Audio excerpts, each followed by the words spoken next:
യേശുവിൽ ഏറ്റവും പ്രിയമുള്ളവരെ, ഗുഡ്നസ് ടെലിവിഷൻ ചാനൽ ബൈബിളിലെ സാമൂഹ്യ ദർശനം എന്ന പേരിൽ ഒരു പുതിയ പരമ്പര ഇന്ന് ആരംഭിക്കുകയാണ്. പ്രപഞ്ചത്തെ മുഴുവനും സൃഷ്ടിച്ച ദൈവം ഉൽപ്പത്തി പുസ്തകം 1:31 ഇങ്ങനെ പ്രസ്താവിച്ചു: താൻ സൃഷ്ടിച്ചതെല്ലാം വളരെ നന്നായിരിക്കുന്നു എന്ന്. എന്നാൽ ഉൽപ്പത്തി 5-ാം അധ്യായത്തിൽ വളരെ വ്യത്യസ്തമായ ഒരഭിപ്രായം ദൈവം രേഖപ്പെടുത്തുന്നു. ഭൂമിയിൽ മനുഷ്യരുടെ ദുഷ്ടത വർദ്ധിച്ചിരിക്കുന്നുവെന്നും അവൻ്റെ ഹൃദയത്തിലെ ചിന്തകളും ഭാവനയും ദുഷ്ടമായിരിക്കുന്നു, മലീമസമായിരിക്കുന്നുവെന്നും അവിടുന്ന് കണ്ടു. മനുഷ്യനെ സൃഷ്ടിച്ചതിൽ ദൈവം പരിതപിച്ചു. അവനെ ഭൂമിയിൽ നിന്ന് തുടച്ചു നീക്കുമെന്ന് പോലും ദൈവം പറയുന്ന നമ്മൾ കേൾക്കുന്നു. പ്രിയപ്പെട്ടവരെ, സ്നേഹവും സമാധാനവും നീതിയും സത്യവുമൊക്കെ നിറഞ്ഞ ഒരു ലോകത്തെയും മനുഷ്യരെയുമാണ് ദൈവം വിഭാവന ചെയ്തത്. പക്ഷേ ആദിമനുഷ്യൻ്റെ പാപം മൂലം, സ്വാർത്ഥത മൂലമെല്ലാം ദൈവത്തിൻ്റെ രക്ഷാകരമായ പദ്ധതിയെ തകിടം മറിച്ചു. ബൈബിളിൽ ഉടനീളം, പ്രത്യേകിച്ച് പഴയ നിയമത്തിൽ, നമ്മൾ ഈ തകർന്ന മനുഷ്യവർഗത്തിൻ്റെ ചിത്രം നമ്മൾ കാണുന്നുണ്ട്. അതോടൊപ്പം ഈ തകർച്ചയിൽ നിന്ന് എങ്ങനെ രക്ഷ പ്രാപിക്കാമെന്നും പ്രവാചകന്മാരിലൂടെ ദൈവം വെളിപ്പെടുത്തി കൊടുത്തിട്ടുണ്ട്. ഇങ്ങനെയുള്ള കാര്യങ്ങളാണ് നമ്മൾ ഈ പരമ്പരയിൽ ഉടനീളം ചർച്ച ചെയ്യുവാൻ ആഗ്രഹിക്കുന്നത്. ഈ വിഷയം നമ്മളോടുകൂടെ പരമ്പര മുഴുവനും പങ്കുവയ്ക്കുവാനായിട്ട് നമുക്ക് ദൈവം തന്നിട്ടുള്ള വിശിഷ്ട വ്യക്തിയെ നിങ്ങൾക്ക് പരിചയപ്പെടുത്തുവാൻ ആഗ്രഹിക്കുകയാണ്. വിൻസെൻഷൻ സഭാംഗവും മേരിമാത പ്രോവിൻസിലെ അംഗവുമായ റവറൻഡ് ഡോക്ടർ ഫിലിപ്പ് തയ്യൽ. അദ്ദേഹം റോമിലെ വിശ്വപ്രശസ്തമായ ഗ്രിഗോറിയൻ യൂണിവേഴ്സിറ്റിയിൽ നിന്നും ബിബ്ലിക്കൽ തിയോളജിയിൽ ഡോക്ടറേറ്റ് സമ്പാദിച്ച ശേഷം കഴിഞ്ഞ 30 വർഷത്തിലേറെയായി കേരളത്തിനകത്തും വെളിയിലുമുള്ള അനേകം സെമിനാരികളിൽ ദൈവശാസ്ത്ര പ്രൊഫസറായി സേവനം ചെയ്യുകയാണ്. അതോടൊപ്പം ഈ കുറേ നാളുകളായി ഡിവൈൻ ധ്യാന കേന്ദ്രത്തിൻ്റെ നേതൃത്വത്തിൽ നടത്തുന്ന ബൈബിൾ കോളേജിലെ പ്രിൻസിപ്പൽ കൂടിയാണ് അദ്ദേഹം. നമുക്ക് അദ്ദേഹത്തെ ഈ പരമ്പരയിൽ നൽകിയതിന് ദൈവത്തിന് നമുക്ക് നന്ദി പറയാം. പ്രേക്ഷകരായ നിങ്ങളുടെ ഏവരുടെയും പേരിൽ ഫിലിപ്പ് അച്ഛനെ നിങ്ങൾക്ക് വേണ്ടി നന്ദിയോടെ സ്വാഗതം ചെയ്യുന്നു.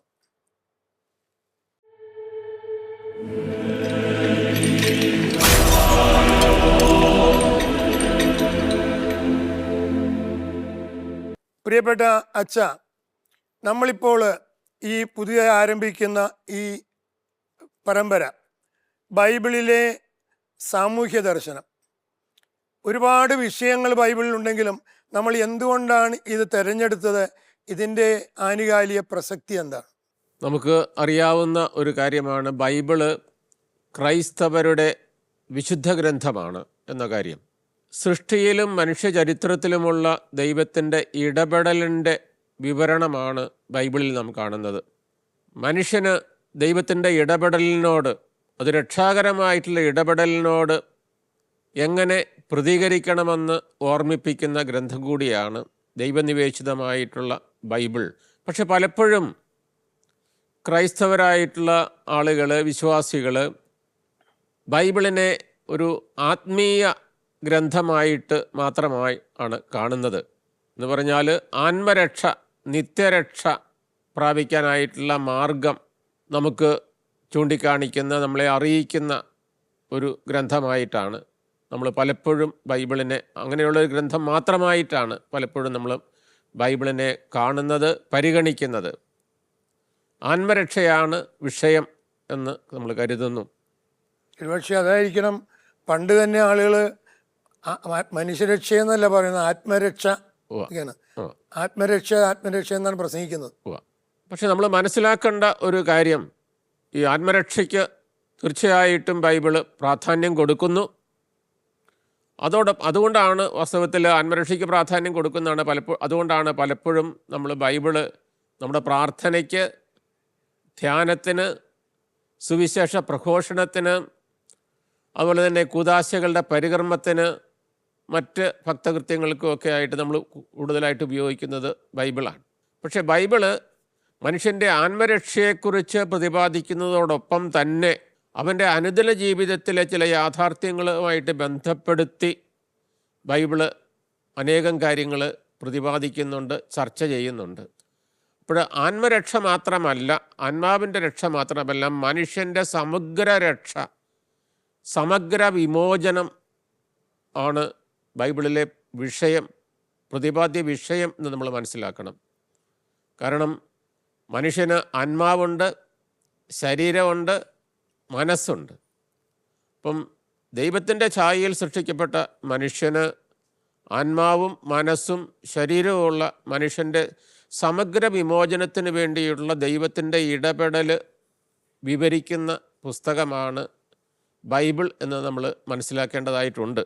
അതായത് അതോടൊപ്പം തന്നെ അച്ഛാ, അപ്പോൾ ഈ മനുഷ്യൻ തനിച്ചല്ല ജീവിക്കുന്നു, സമൂഹത്തിലാണല്ലോ ജീവിക്കുന്നത്. അപ്പോൾ അതും കൂടെ ഒരു പ്രസക്തമായൊരു കാര്യം. തീർച്ചയായിട്ടും വ്യക്തികളടങ്ങുന്നതാണ് സമൂഹം എന്ന് പറയുന്നത്. അപ്പം വ്യക്തിയുടെ രക്ഷ എന്ന് പറയുമ്പോൾ അതിൽ തന്നെ വാസ്തവത്തിൽ ഓരോ വ്യക്തിയുടെയും രക്ഷ എന്ന് പറയുമ്പോഴത്തേക്കും ആ സമൂഹത്തിൻ്റെ വ്യക്തികളുടെ രക്ഷയും അവരുടെ വിമോചനവും അതിലടങ്ങിയിട്ടുണ്ട്.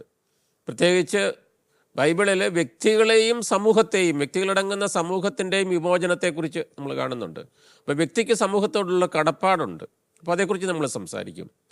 അപ്പം അതും ഈ ഒരു സമൂഹത്തിന് നീതിയിൽ അധിഷ്ഠിതമായിട്ടുള്ള, സത്യത്തിൽ അധിഷ്ഠിതമായിട്ടുള്ള, സാഹോദര്യത്തിൽ അധിഷ്ഠിതമായിട്ടുള്ള ഒരു സമൂഹത്തിൻ്റെ നിർമ്മിതിക്കുള്ള ഉത്തരവാദിത്വത്തെക്കുറിച്ച്, വിശ്വാസികളുടെ ഉത്തരവാദിത്വത്തെക്കുറിച്ച് പഴയ നിയമവും പുതിയ നിയമവും ഓർമ്മിപ്പിക്കുന്നുണ്ട് വിശ്വാസികളെ. അപ്പോൾ നമ്മൾ പറയുമ്പോൾ സമഗ്ര മനുഷ്യൻ്റെ വിമോചനം, ആ വിമോചനത്തിന് വേണ്ടിയുള്ള ദൈവത്തിൻ്റെ ഇടപെടൽ, അതിൻ്റെ ചരിത്രം വിവരിക്കുന്ന പുസ്തകമാണ്, ഗ്രന്ഥമാണ് ബൈബിൾ എന്ന് പറയുമ്പോൾ നമ്മൾ മനസ്സിലാക്കേണ്ട ഒരു കാര്യം, അതായത് മനുഷ്യന് അനുഭവിക്കുന്ന പ്രയാസങ്ങൾ, ബുദ്ധിമുട്ടുകളുണ്ട്. അവൻ്റെ വിശപ്പ്, അവൻ്റെ ദാഹം, അവൻ്റെ ജീവിതത്തിലെ അസ്വസ്ഥതകൾ, ശാരീരികമായിട്ടുള്ള അസ്വസ്ഥതകൾ, മാനസികമായിട്ടുള്ള അസ്വസ്ഥതകൾ, ഒറ്റപ്പെടലിൻ്റെ വേദനകൾ, ഭാവിയെക്കുറിച്ചുള്ള ഉത്കണ്ഠകൾ, അവൻ ഏതൊക്കെ മേഖലകളിലൊക്കെ ഇടപെടുന്നോ, വ്യാപരിക്കുന്നോ ആ മേഖലകളുമായിട്ട് ബന്ധപ്പെട്ട കാര്യങ്ങളുടെ ചർച്ച, ഒരുപക്ഷെ മനുഷ്യനെ ഭയപ്പെടുത്തുന്ന, അടിമപ്പെടുത്തുന്ന സംവിധാനങ്ങളിൽ നിന്ന് എല്ലാം ഉള്ള ഒരു മോചനമാണ് സമഗ്ര വിമോചനം എന്ന് പറയുമ്പോൾ നമ്മൾ അർത്ഥമാക്കുന്നത്. അതായത് സ്വസ്ഥമായിട്ട് മനുഷ്യന് അവൻ്റെ മഹത്വം മനസ്സിലാക്കിക്കൊണ്ട് ജീവിക്കാനായിട്ടുള്ള ഒരു സംവിധാനം, അതിനുള്ളൊരു അവസരം, അതിനവനെ വിമോചിപ്പിക്കുക. ഇത് ബൈബിളിൽ പ്രധാനമായിട്ട് കാണുന്ന ഒരു കാര്യമാണിത്. അപ്പം ദൈവത്തിന് ഈ മനുഷ്യൻ്റെ സമഗ്ര വിമോചനത്തിൽ ദൈവം അങ്ങേയറ്റം ഇടപെടുന്നതായിട്ട് നമ്മൾ പഴയ നിയമത്തിലും പുതിയ നിയമത്തിലും കാണുന്നുണ്ട്. അതിൽ വലിയ ഉദാഹരണമായിട്ട് നമുക്ക് കാണാനായിട്ട് സാധിക്കുന്നത് പുറപ്പാട് സംഭവമാണ്. പുറപ്പാട് സംഭവത്തിൽ, പുറപ്പാടിൻ്റെ പുസ്തകത്തിൽ 3-ാം അധ്യായം 7-8 വാക്യങ്ങളിൽ ദൈവത്തിൻ്റെ സ്നേഹവും കരുണയും കരുതലും മനുഷ്യരോട് എന്തുമാത്രം ഉണ്ടെന്നും ഈ സ്നേഹവും കരുണയും കരുതലും അവനെ വിമോചിപ്പിക്കാനായിട്ട് ദൈവം എങ്ങനെയാണ് വെളിപ്പെടുത്തുന്നതെന്നും ഓർമ്മിപ്പിക്കുകയാണ്. സാർ ഒന്ന് വായിക്കാവോ? കർത്താവ് വീണ്ടും അരുൾ ചെയ്തു, ഈജിപ്തിലുള്ള എൻ്റെ ജനത്തിൻ്റെ ക്ലേശങ്ങൾ ഞാൻ കണ്ടു. മേൽനോട്ടക്കാരുടെ ക്രൂരത കാരണം അവരിൽ നിന്ന് ഉയർന്നു വരുന്ന രോദനം ഞാൻ കേട്ടു. അവരുടെ യാതനകൾ ഞാൻ അറിയുന്നു. ഈജിപ്തുകാരുടെ കയ്യിൽ നിന്ന് അവരെ മോചിപ്പിക്കാനും അവിടെ നിന്ന് ക്ഷേമകരവും വിസ്തൃതവും തേനും പാലും ഒഴുകുന്നതുമായ ഒരു ദേശത്തേക്ക് കാനാന്യർ, ഹിത്യർ, അമോര്യർ, പെരീസ്യർ, ഹിവ്യർ, ജബൂസ്യർ എന്നിവർ അധിവസിക്കുന്ന സ്ഥലത്തേക്ക് അവരെ നയിക്കാനുമാണ് ഞാൻ ഇറങ്ങി വന്നിരിക്കുന്നത്. അപ്പോൾ ഇവിടെ നമ്മൾ ശ്രദ്ധിക്കേണ്ട, ഊന്നൽ കൊടുക്കേണ്ട ഒരു കാര്യം, ഈജിപ്തിലുള്ള എൻ്റെ ജനത്തിൻ്റെ ക്ലേശങ്ങൾ ഞാൻ കണ്ടു. അത് ഒരു സമൂഹത്തിൻ്റെ വേദനയാണ്. അപ്പോൾ വ്യക്തികളുടെ വേദന, ആ വ്യക്തികൾ പലരും കൂടുമ്പോഴൊരു സമൂഹമാകുന്നു. ഈ സമൂഹത്തിൻ്റെ വേദന, എൻ്റെ ജനത്തിൻ്റെ ക്ലേശങ്ങൾ ഞാൻ കണ്ടു. ദൈവത്തിൻ്റെ കാഴ്ച, മേൽനോട്ടക്കാരുടെ ക്രൂരത കാരണം അവരിൽ നിന്ന് ഉയർന്നു വരുന്ന രോദനം ഞാൻ കേട്ടു. ക്ലേശങ്ങൾ കാണുകയും കേൾക്കുകയും ചെയ്യുന്നത്. അതിനുശേഷം പറയുന്നൊരു കാര്യമുണ്ട്, അവരുടെ യാതനകൾ ഞാൻ അറിയുന്നു. അതായത് ഈ കാഴ്ചയും കേൾവിയും ഒരു അറിവിലേക്കാണ് നയിക്കുന്നത്. ദൈവം അറിയുകയാണ്. അപ്പം അറിയുക മാത്രമല്ല, കാണുകയും കേൾക്കുകയും അതിൻ്റെ ഫലമായിട്ട് അറിയുക മാത്രമല്ല ചെയ്യുന്നത്. ഈ അറിവ് ഒരു കാര്യം പ്രവർത്തിക്കാനായിട്ട് ദൈവത്തെ ഒരു തീരുമാനം എടുക്കുകയാണ് ദൈവം അതുവഴിയായിട്ട്. ഈജിപ്തുകാരുടെ കയ്യിൽ നിന്ന് അവരെ മോചിപ്പിക്കാനും അവിടെ നിന്ന് ക്ഷേമകരവും വിസ്തൃതവും തേനും പാലും ഒഴുകുന്നതുമായ ഒരു ദേശത്തേക്ക് അവരെ നയിക്കുവാനുമാണ് ഞാൻ ഇറങ്ങി വന്നിരിക്കുന്നത്. അപ്പം ദൈവം ഇറങ്ങി വരികയാണ്. നമ്മൾ പലപ്പോഴും ഇങ്ങനെ കാര്യങ്ങൾ നമുക്ക് സിമ്പതി തോന്നും, പക്ഷെ എമ്പതി ഇല്ല. ഇതൊരു എമ്പതി അല്ലേ? ദൈവം ഇറങ്ങി വരികയാണ്. ഇനി ദൈവം ഇറങ്ങി വന്ന് എങ്ങനെയാണ് അവരെ വിമോചിപ്പിക്കുന്നത്?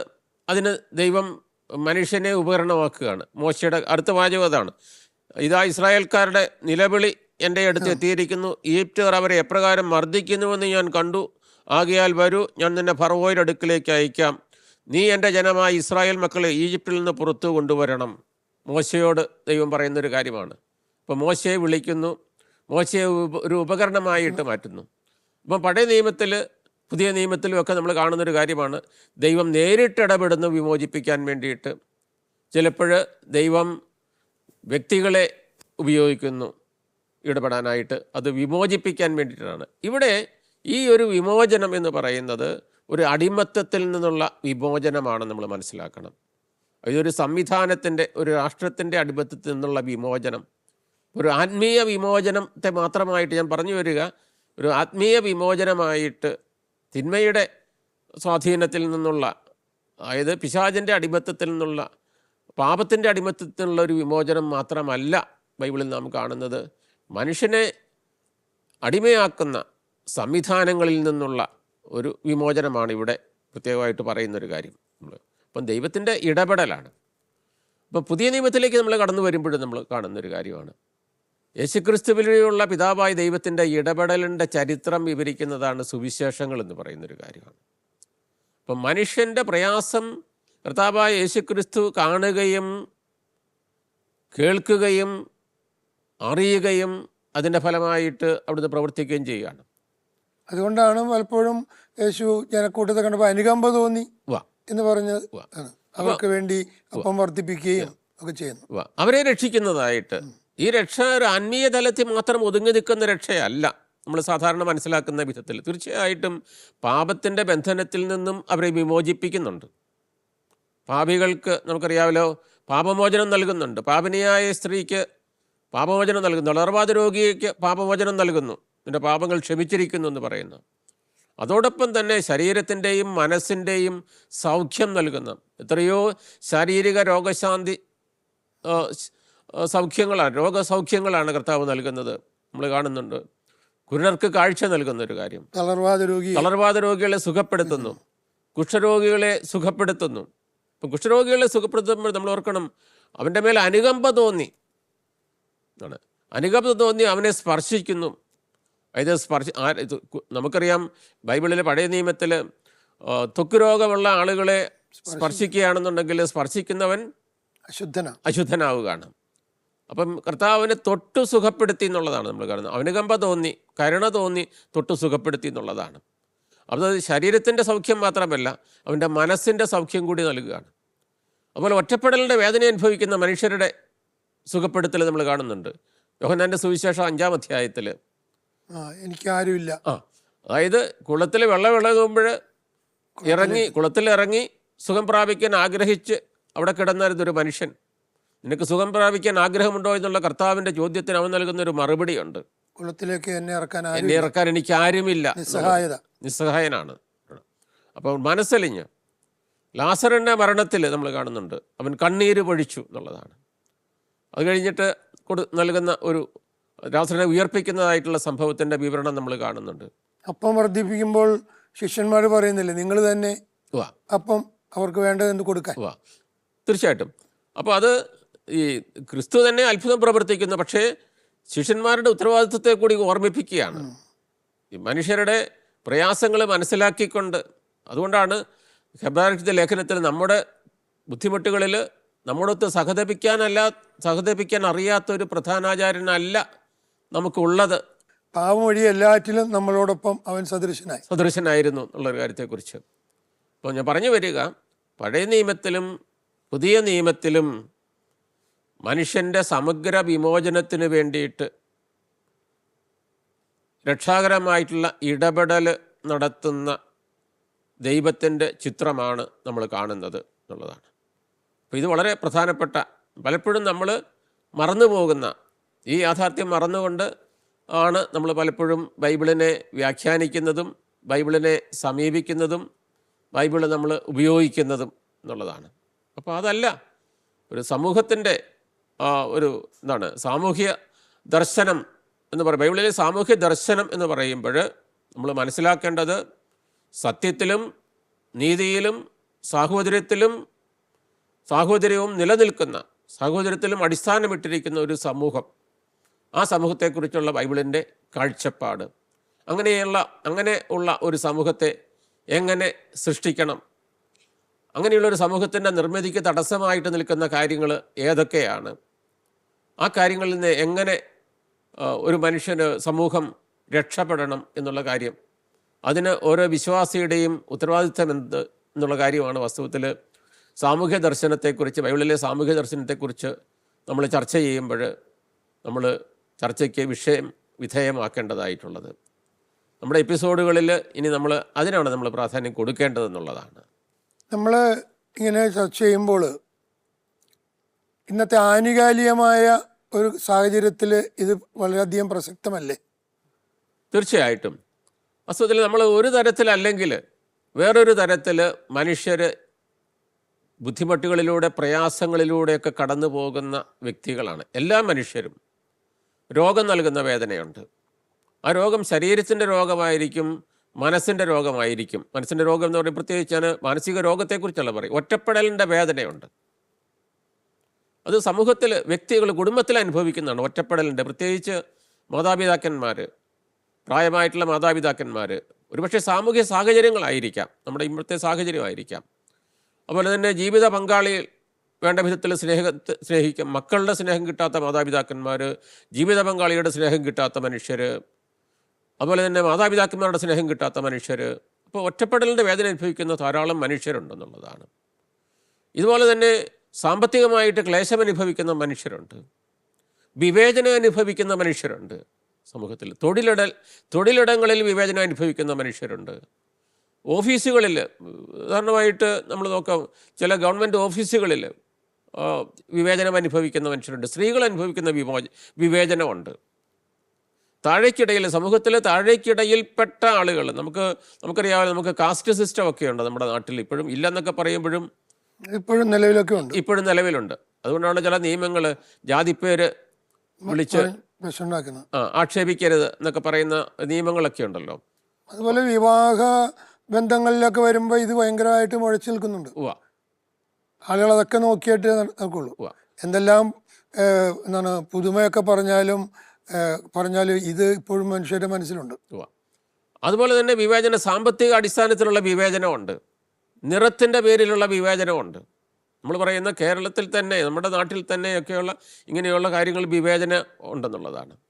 അപ്പോൾ ഇങ്ങനെ വിവേചനം അനുഭവിക്കുന്ന, ഇനി തൊഴിലിടങ്ങളിലെ വിവേചനത്തെക്കുറിച്ചൊക്കെ നമ്മൾ പറയുമ്പോൾ സമൂഹത്തിൽ നമുക്കറിയാമല്ലോ, തൊഴിലാളികൾക്ക് ലഭിക്കേണ്ടതായിട്ടുള്ള അവകാശങ്ങളുണ്ട്, അവകാശങ്ങൾ നിഷേധിക്കുന്നതുണ്ട്. വിശ്രമം. അപ്പോൾ നമ്മൾ തൊഴിലിന് ന്യായമായിട്ടുള്ള കൂലി കൊടുക്കുക എന്ന് പറയുന്ന ഒരു കാര്യമുണ്ട്. അതൊക്കെ ബൈബിളിലെ ചർച്ചാ വിഷയമാണ്, നമ്മൾ മനസ്സിലാക്കണം. ഈ തൊഴിലാളികൾക്ക് കൊടുക്കേണ്ട ന്യായമായിട്ടുള്ള വേതനം എന്ന് പറയുന്നത്, അതുപോലെ അവന് കൊടുക്കേണ്ട വിശ്രമം എന്ന് പറയുന്ന ഒരു കാര്യത്തെക്കുറിച്ച്, നമ്മൾ തൊഴിലിടങ്ങളിൽ അവരുടെ വിശ്രമത്തെക്കുറിച്ച് നമ്മൾ ചിന്തിക്കുക. ചില ജോലി സ്ഥലങ്ങളിൽ, നമ്മുടെ കേരളത്തിൽ തന്നെ ആയിക്കൊള്ളട്ടെ, കേരളത്തിൽ തന്നെ ഈ തൊഴിലാളികൾ തൊഴിൽ ചെയ്യുമ്പോൾ പ്രത്യേകിച്ച് വസ്ത്ര വ്യാപാര മേഖലകളിൽ ഇരിക്കാനായിട്ട് കൊടുക്കാത്ത കണ്ടീഷൻസ് ഉണ്ട്. അപ്പോൾ ഞാൻ പറയുന്നത് തൊഴിലാളികൾക്കുള്ള വിശ്രമം, ഇതെല്ലാം ബൈബിളിൽ, പഴയ നിയമത്തിൽ ഇതെല്ലാം. പുതിയ നിയമത്തിലേക്ക് വരുമ്പോഴത്തേക്ക്, യാക്കോബിൻ്റെ ലേഖനത്തിലേക്ക് നമ്മൾ കടന്നു വരുമ്പോഴത്തേക്കും എന്നാണ്, കൂലിക്കാർക്ക്, ജോലി ചെയ്യുന്നവർക്ക്, അവർക്ക് കൂലി കൊടുക്കാതെ അവരുടെ കൂലി നിഷേധിക്കുന്ന വ്യക്തികൾക്ക് എന്താണ് സംഭവിക്കാൻ പോകുന്ന അവരുടെ വലിയ വിപത്തിനെക്കുറിച്ചുള്ള ഒരു താക്കീത്, മുന്നറിയിപ്പുകൾ നമ്മൾ കാണുന്നൊരു കാര്യമുണ്ട്. അപ്പോൾ ഈ കാര്യങ്ങൾക്കൊക്കെ വാസ്തവത്തിൽ വലിയ പ്രസക്തിയുണ്ട്. അഴിമതി, ടോപ്പ് ടു ബോട്ടം. ബൈബിളിലെ വളരെ പ്രധാനപ്പെട്ട, പഴയ നിയമത്തിലെ വളരെ പ്രധാനപ്പെട്ട ഒരു ചർച്ചാ വിഷയമാണ് വാസ്തവത്തിൽ ഇതാണ്. അതുപോലെ തന്നെ ബ്രൈബറി, കൈക്കൂലി, ഇതെല്ലാം കൈക്കൂലി എന്നൊരു ഒരു നോർമൽ തിങ്ങായി തിരികെ ഉവ്വ അതില്ലാതെ ഒരു കാര്യം നടക്കില്ല എന്നുള്ള അവസ്ഥ. ഉവ്വ. അപ്പോൾ ഇതെല്ലാം നോക്കുമ്പോഴത്തേക്കും ഒരു ആനുകാലികമായിട്ടുള്ള പ്രസക്തിയുള്ള ഒരു വിഷയമാണ് ബൈബിളിലെ സാമൂഹ്യ ദർശനം എന്ന് പറയുന്നത്. അതായത് മനുഷ്യന് ഏതൊക്കെ ജീവിത മേഖലകളിൽ, വ്യാപാരങ്ങളിലൊക്കെ ഏർപ്പെടുന്നു. വ്യാപാരങ്ങളെക്കുറിച്ച് പറയുമ്പോഴാണ് കച്ചവടത്തെക്കുറിച്ച് നമ്മൾ പറയുമ്പോഴത്തേക്കും ക്രയവിക്രയം നടക്കുന്ന ഒരു ഇതാണ്. അപ്പോൾ ഇതിലുള്ള ലാഭം, ഇതിലെ കരിഞ്ചന്ത, അതുപോലെ തന്നെ കള്ള തൂക്കം, കള്ള അളവുകൾ, കള്ള തൂക്കം, ഇതെല്ലാം നടക്കുന്നൊരു കാര്യമുണ്ട്. മായം ചേർക്കൽ. അപ്പോൾ ഞാൻ പറഞ്ഞു വരിക, ബൈബിളിൽ ഇതുപോലെയുള്ള പ്രശ്നങ്ങൾ, ഇതുപോലെയുള്ള വിഷയങ്ങൾ ചർച്ചയ്ക്ക് വിധേയമാക്കുന്നുണ്ട്. എങ്ങനെ മനുഷ്യർ ജീവിക്കണം, ദൈവത്തിന് മനുഷ്യനെക്കുറിച്ചും സമൂഹത്തെക്കുറിച്ചുമുള്ള കാഴ്ചപ്പാട് എന്ന് വെളിപ്പെടുത്തുന്നു. അപ്പോൾ ആത്മരക്ഷ മാത്രമല്ല, മനുഷ്യൻ്റെ സമഗ്രമായിട്ടുള്ള രക്ഷയാണ് ഈ ബൈബിളിലെ പ്രധാനപ്പെട്ട വിഷയങ്ങളിൽ ഒന്ന് എന്ന് നമ്മൾ മനസ്സിലാക്കണം. ഇങ്ങനെ ഈ ദൈവത്തിൻ്റെ ഇടപെടൽ, മനുഷ്യ ചരിത്രത്തിലുള്ള ദൈവത്തിൻ്റെ ഇടപെടലിൻ്റെ കാരണം എന്താണ്? എന്തുകൊണ്ടാണ് ഇങ്ങനെ മനുഷ്യൻ്റെ വിമോചനത്തിന് വിമോചനത്തിന് വേണ്ടിയിട്ട് ദൈവം എന്താണ്, എങ്ങനെ ഇടപെടാനുള്ള കാരണം അതിനെക്കുറിച്ചൊന്ന് ചിന്തിക്കുന്നത് നന്നായിരിക്കും. അപ്പോൾ അത് നമ്മൾ ചിന്തിക്കുമ്പോൾ അതിൻ്റെ പ്രധാനപ്പെട്ട കാരണം, അല്ലെങ്കിൽ അതിൻ്റെ ഒരേ ഒരു കാരണം മനുഷ്യൻ്റെ മഹത്വമാണ്. അവരെ വിമോചിപ്പിക്കാനായിട്ട് ഇറങ്ങി വരികയും അവരെ വിമോചിപ്പിക്കുകയും ചെയ്യുന്ന, അവൻ്റെ പ്രയാസങ്ങളിൽ, ദുഃഖങ്ങളിൽ ഇടപെടുകയും അവനെ സ്വസ്ഥനാക്കുകയും ചെയ്യുന്നതിൻ്റെ കാരണം അവൻ്റെ മഹത്വമാണ്. അത് ഉൽപ്പത്തി പുസ്തകത്തിൽ 1-ാം അധ്യായം 27-ാമത്തെ വാക്യത്തിൽ അതിന് കാണുന്നുണ്ട്. നമ്മൾ ദൈവം തൻ്റെ ഛായയിൽ മനുഷ്യനെ സൃഷ്ടിച്ചു, ദൈവത്തിൻ്റെ ഛായയിൽ അവിടുന്ന് അവനെ സൃഷ്ടിച്ചു. ദൈവം തൻ്റെ ഛായയിൽ മനുഷ്യനെ സൃഷ്ടിച്ചു. തൻ്റെ ഛായയിൽ, തൻ്റെ ഇമേജിലാണ്. ഛായ എന്നുള്ളതിന് എന്താ ശരിക്കും അർത്ഥം? അതായത് എല്ലാ സൃഷ്ടിജാലങ്ങളെ സൃഷ്ടിച്ചതിന് ശേഷമാണ് മനുഷ്യനെ സൃഷ്ടിക്കുന്നത്. അപ്പം സൃഷ്ടിയെക്കുറിച്ച് പറയുമ്പോൾ മനുഷ്യൻ്റെ സൃഷ്ടിയിൽ മാത്രമാണ് തൻ്റെ ഛായയിൽ സൃഷ്ടിച്ചു എന്ന് പറയുന്നത്. മനുഷ്യൻ്റെ അത് 2 തവണ പറയുന്നുണ്ട് വാക്യത്തിൽ, അല്ലേ? ആവർത്തിച്ച് പറയുകയാണ്. ആവർത്തിച്ച് പറയുന്നതിൻ്റെ ഉദ്ദേശം എന്താണെന്ന് വെച്ച് കഴിഞ്ഞാൽ അതിന്, ആ കാര്യത്തിന്, യാഥാർത്ഥ്യത്തിന് ഊന്നൽ കൊടുക്കാനായിട്ടാണ്, പ്രാധാന്യം കൊടുക്കാൻ വേണ്ടിയിട്ടാണ്. തൻ്റെ ഛായയിൽ സൃഷ്ടിച്ചു, ദൈവം സൃഷ്ടിച്ചു, മനുഷ്യനെ സൃഷ്ടിച്ചു എന്ന് പറയുന്നത്. തൻ്റെ ഛായ എന്ന് പറയുമ്പോൾ തൻ്റെ ശാരീരികമായിട്ടുള്ള അർത്ഥത്തിലല്ല ഉദ്ദേശിക്കുന്നത്. ശാരീരികമായിട്ട് ദൈവത്തിൻ്റെ ഛായയിലാണ് മനുഷ്യൻ സൃഷ്ടിക്കപ്പെട്ടു എന്നുള്ളത്. ദൈവം അരൂപിയാണ്. അതായത് ദൈവത്തിൻ്റെ സ്വഭാവത്തിൽ, അവിടുത്തെ നേച്ചറിൽ, അവിടുത്തെ സവിശേഷതകളിൽ പങ്കാളിയാക്കി എന്നുള്ളതാണ്. ദൈവത്തിൻ്റെ സവിശേഷത ഏറ്റവും വലിയ നമ്മൾ പറയുമ്പോഴത്തേക്കും അവിടുത്തെ ഹോളിനെസ്സാണ്, വിശുദ്ധിയാണ്. അതുകൊണ്ടാണ് ഞാൻ പരിശുദ്ധനായിരിക്കുന്നത് പോലെ നിങ്ങളും പരിശുദ്ധരായിരിക്കണം എന്ന് പറയുന്നത്, വിളി എന്നുള്ള അവിടുത്തെ വിശുദ്ധിയിൽ പങ്കുചേരുന്നു. അതുപോലെ തന്നെ മനുഷ്യൻ്റെ റീസണിങ് എന്നുള്ളതാണ്, അവൻ്റെ ചിന്ത, അതുപോലെ തീരുമാനമെടുക്കാനായിട്ടുള്ള കഴിവ് അവന് ലഭിച്ചിരിക്കുന്നു. മറ്റ് ജീവികളുമായിട്ട് താരതമ്യപ്പെടുത്തി നോക്കുമ്പോഴത്തേക്കും അവന് ഒരുപാട് സവിശേഷതകളുണ്ട്. ചിന്തിക്കുവാനും തീരുമാനമെടുക്കാനും നടപ്പാക്കുവാനും, അതുപോലെ തന്നെ സഹജീവികളെ സ്നേഹിക്കുവാനും, കരുണ കാണിക്കാനും, ബഹുമാനിക്കുവാനും, ദൈവത്തോടും മനുഷ്യരോടും വേണ്ട വിധത്തിൽ ബന്ധപ്പെടാനും. ത്രിത്വത്തിൽ നമ്മൾ കാണുന്നൊരു കാര്യമാണല്ലോ, ഒരു ഐക്യം നമ്മൾ കാണുന്നൊരു ഒരു ഇതാണ് ദൈവത്തിൽ കാണുന്ന ഒരു റിലേഷൻഷിപ്പ് കാണുന്നുണ്ട്. അപ്പോൾ ഇതെല്ലാം മനുഷ്യൻ്റെ സവിശേഷതകളാണ്. അത് ദൈവത്തിൻ്റെ ഛായയിൽ സൃഷ്ടിക്കപ്പെട്ടു എന്ന് പറയുമ്പോൾ ഇതെല്ലാം അത് അവൻ്റെ ഇന്നറായിട്ടുള്ള ക്വാളിറ്റിയാണ്. അതുകൊണ്ടാണല്ലോ അല്ലേ മനുഷ്യനെ സൃഷ്ടിയുടെ മകുടം എന്ന് പറയാം, അല്ലേ? അത് നമ്മൾ സങ്കീർത്തനം എന്ന് വായിക്കുമ്പോഴത്തേക്കും 8-ാമത്തെ സങ്കീർത്തനത്തിൽ 5-ാമത്തെ വാക്യത്തിൽ നമ്മളത് കാണുന്നുണ്ട്. മനുഷ്യൻ്റെ മഹത്വം 8:5 നമ്മൾ വായിക്കുന്നുണ്ട്. എന്നിട്ടും അവിടുന്ന് അവനെ ദൈവദൂതന്മാരെക്കാൾ അല്പം മാത്രം താഴ്ത്തി. അതിൽ ആദ്യത്തെ 5-ാമത്തെ വാക്യത്തിൻ്റെ ആദ്യ ഭാഗമാണ് എന്നിട്ടും അവിടുന്ന് അവനെ ദൈവദൂതന്മാരെക്കാൾ അല്പം മാത്രം താഴ്ത്തി എന്നുള്ളതാണ്. സൃഷ്ടികളിൽ ഏറ്റവും വലിയവൻ ദൈവദൂതന്മാരെക്കാൾ അല്പം മാത്രം താഴ്ത്തി. അത് കഴിഞ്ഞിട്ട് മഹത്വവും ബഹുമാനവും കൊണ്ട് അവനെ മകുടമണിയിച്ചു. മഹത്വവും ബഹുമാനവും കൊണ്ട് അവനെ മകുടമണിയിച്ചു. അതായത് അവൻ്റെ കിരീടം, മഹത്വത്തിൻ്റെ കിരീടം, ബഹുമാനം അവന് നൽകി എന്നുള്ളതാണ്. അടുത്ത വാക്യം വളരെ മനോഹരമാണ്. അങ്ങ് സ്വന്തം കരവേലകൾക്കുമേൽ അവന് ആധിപത്യം നൽകി, എല്ലാറ്റിനെയും അവൻ്റെ പാദത്തിന് കീഴിലാക്കി. അപ്പോൾ അവന് ബഹുമാനിക്കപ്പെടും. അതായത് ദൈവത്തിൻ്റെ അവനോടുള്ള സ്നേഹവും കരുതലും, മനുഷ്യവർഗത്തോടുള്ള സ്നേഹവും കരുണയും കരുതലും വെളിപ്പെടുത്തുന്ന ഒരു വചനമാണിത്. അപ്പോൾ അവൻ അതുകൊണ്ടാണ് പഴയ നിമിത്തം നമ്മൾ കാണുന്നത്, നീ എനിക്ക് ബഹുമാന്യനാണ്. യെശയ്യാ 43:4 പറയുന്നുണ്ട്, നീ എനിക്ക് വിലപ്പെട്ടവനും ബഹുമാനനും പ്രിയങ്കരനുമാണ്. ഇതാണ് മനുഷ്യൻ്റെ മഹത്വം. തൻ്റെ ഛായയിൽ സൃഷ്ടിക്കപ്പെട്ടതുകൊണ്ട്, ദൈവത്തിൻ്റെ ഛായ പേറുന്നതായതുകൊണ്ടാണ്. അപ്പോൾ അതുകൊണ്ട് ഒരു മനുഷ്യനെ വേറൊരു മനുഷ്യനിൽ നിന്ന് വേർതിരിക്കുന്ന പല കാര്യങ്ങളും കാണും. ഒരുപക്ഷെ അവൻ്റെ പദവിയായിരിക്കാം, സാമ്പത്തികം ആയിരിക്കാം, അങ്ങനെ പല കാര്യങ്ങളുണ്ട്. അപ്പം അങ്ങനെ വെച്ച് നോക്കുമ്പോഴത്തേക്കും പക്ഷേ മനുഷ്യനെ ഈക്വലാക്കുന്ന, എല്ലാ മനുഷ്യരും തുല്യരായിട്ടുള്ള ഒരു കാര്യമുണ്ട്. ആ യാഥാർത്ഥ്യം ഇതാണ്, ദൈവത്തിൻ്റെ ഛായയിൽ സൃഷ്ടിക്കപ്പെട്ടു എന്നുള്ളതാണ്. പ്രിയപ്പെട്ട അച്ഛ, നമുക്ക് ഈ എപ്പിസോഡ് ഇവിടെ അവസാനിപ്പിക്കുകയാണ്. യേശുവിൽ പ്രിയമുള്ളവരെ, നമ്മൾ ഈ ആദ്യത്തെ എപ്പിസോഡിൽ ബൈബിളിലെ സാമൂഹ്യ ദർശനം എന്ന പുതിയ പരമ്പരയിലെ പ്രസക്തിയെക്കുറിച്ചാണ് ചിന്തിച്ചു കൊണ്ടിരുന്നത്. നമ്മൾ പറഞ്ഞു നിർത്തിയത് ദൈവം തൻ്റെ ഛായയിലാണ് മനുഷ്യനെ സൃഷ്ടിച്ചതെന്നും അവിടുന്ന് അവനെ ബഹുമാനിക്കുകയും ആദരിക്കുകയും തൻ്റെ മഹത്വത്തിൽ പങ്കുകാരാക്കുകയും ചെയ്യുന്നു എന്നെല്ലാം നമ്മൾ കണ്ടു. നമ്മൾ ഈ കാര്യങ്ങൾ കൂടുതൽ അടുത്ത എപ്പിസോഡിൽ ചർച്ച ചെയ്യുന്നതാണ്.